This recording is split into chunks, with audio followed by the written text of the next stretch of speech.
What do you do when things don't go to plan? When you don't get the contract, you fall out with a relationship or whatever it is, and your plans don't come along.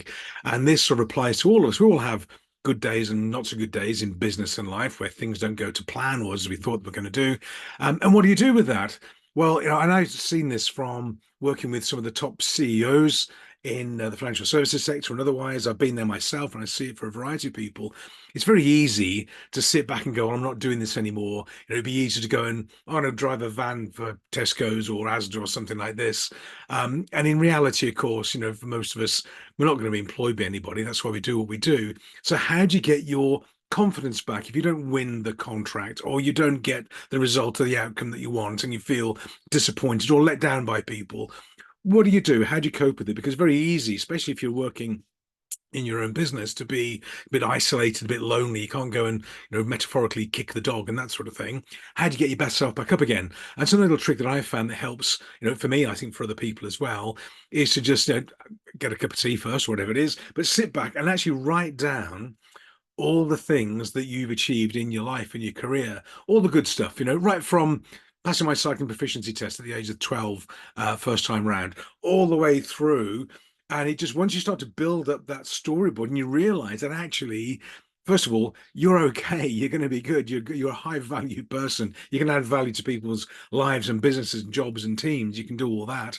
It's like a bit of rebranding, if you like. So write it all down. You're going to get to a point where you can then say, it ain't me. I am okay. I'm okay. Something happened. It wasn't on purpose or whatever happened. You didn't get the contract, you didn't get the deal, whatever it was. It's not a personal thing, but you may take it personally. So write down all your positive attributes, not just the business stuff and the qualifications, the family stuff as well. If you've got children, you've got family, you've got a long-term partner or short-term partner, whichever way, it doesn't really matter.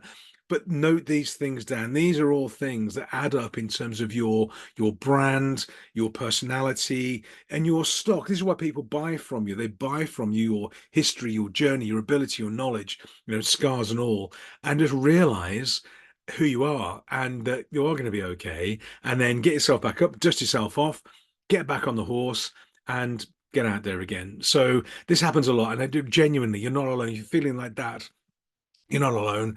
Everybody has good days in business.